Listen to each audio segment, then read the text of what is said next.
Fauvi Katako, c'est un citoyen comme tous les autres. C'est le Togolais épris de justice qui veut voir un nouveau Togo au Togo, qui veut, qui veut que les structures du Togo puissent fonctionner pour le bonheur de l'homme. Je peux dire que Fauvi Katako, c'est aussi un enfant de Nubouké. Et comme Nubouké est dans les forces du Togo debout, dans les forces vives, nous sommes aussi là-bas.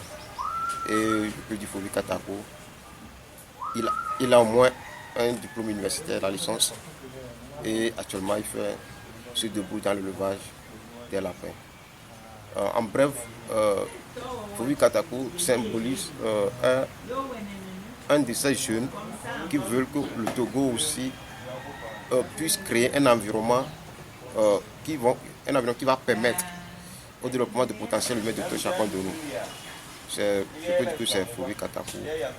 Et il écrit des articles aussi pour amener les jeunes à comprendre l'enjeu de l'heure dans lequel nous vivons. Parce que à l'heure actuelle, l'enjeu n'est plus avoir un diplôme ou être le seul riche dans ta maison, dans ton quartier ou dans ton pays. L'enjeu, c'est comment arriver à créer un système, des institutions où chaque Togolais puisse en bénéficier. Et l'enjeu aussi, ce n'est pas aller chez les Blancs, revenir jouer sur son faro, non. L'enjeu est comment nous aussi, on va rendre notre pays attrayant, favorable pour tous. Et que les Togolais ne doivent plus aller traverser la mer à la recherche du bien-être. Parce qu'au Togo, actuellement, il y a beaucoup de jeunes qui quittent le pays pour aller au Ghana, au Bénin, même à l'extérieur pour le bien-être. Or, on sait qu'à l'extérieur, ce qui se passe, surtout en Libye, il y a plein de jeunes Togolais qui partent par la Libye, le Maroc pour aller en Europe. Et en Libye, ils sont soumis à l'esclavage. Donc, il faut un environnement propice pour les jeunes Togolais n'ont plus besoin d'aller se faire maltraiter ailleurs. Et parce que le Togo aussi regorge beaucoup d'opportunités, beaucoup de ressources humaines. Donc malgré ces ressources humaines, pourquoi le Togolais doit encore sortir de son pays à la recherche du bien-être? C'est tout ce qui motive l'action de Fauvi Katako, que nous ayons un Togo où le pain et l'eau sont accessibles à tous.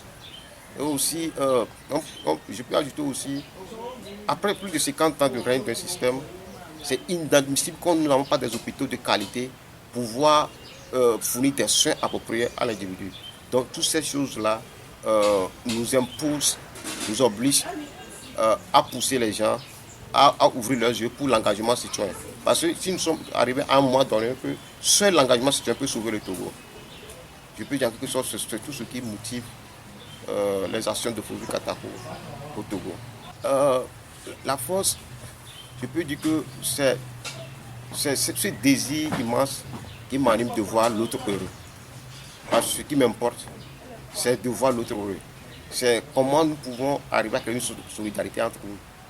Et voir les gens perdre leur vie sur une route qui normalement devait l'élargir. Voir les gens meurent à l'hôpital parce qu'il n'y a pas de matériaux appropriés, parce qu'il n'y a pas de personnel disponible. Ce sont ces choses qui nous motivent. En plus, allons à l'université. Combien de jeunes sont là-bas? Chaque année, combien de jeunes sortent de l'université sans diplôme? Et ils viennent rester à la maison encore dans l'hôtel maman. Donc, l'injustice qui est là, la misère qui est là, sont des choses qui me motivent à agir. Parce que si on vit dans un environnement où il y a l'injustice et la misère, si on n'agit pas, on est complice. Et ce qui arrivera de malheur demain, nous serons comptables de ce qui arrivera. Pour éviter que le malheur arrive au Togo, nous sommes obligés de nous lever pour la justice et la liberté au Togo. Et pour le pain et l'eau pour tous. Être handicapé, l'engagement citoyen, c'est plus le mental. Et la vie même, c'est une question de mental et de conviction. L'une des causes aussi de mon engagement, c'est de poser des questions de réflexion à l'homme. Tu as les pieds, tu as les deux bras. Tu peux s'échapper vite chez les soldats du système que moi. Mais moi, je m'engage. Et toi, qu'est-ce qui t'empêche de s'engager? C'est ça, c'est l'audace. C'est-à-dire qu'il va falloir que mon corps handicap, qui est au début vu comme peut-être quelque chose qui va limiter mes actions, va maintenant pousser les gens à la réflexion et à agir. Nous devons agir pour provoquer quelque chose au Togo. C'est ça. Pourtant, être handicapé, avoir peur, bon, c'est loin de moi parce que l'environnement dans lequel nous sommes aujourd'hui montre plus de risques de perdre la vie que de rester sans engagement. Nous devons nous engager. Et demain, nos enfants vont dire, quand le pays était dans une situation pareille, au moins vous avez fait une nation. Et ça sera un symbole pour les enfants à venir. Le message que j'ai pour la jeunesse togolaise aujourd'hui est ceci. La force d'un pays, c'est son peuple. La force d'un peuple, c'est sa jeunesse.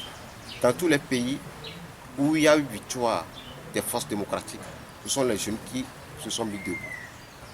Toi, jeune, on ira prendre les 5 000 francs, les 2 000 francs, pour faire le bourrage d'une, pour faire des votes multiples.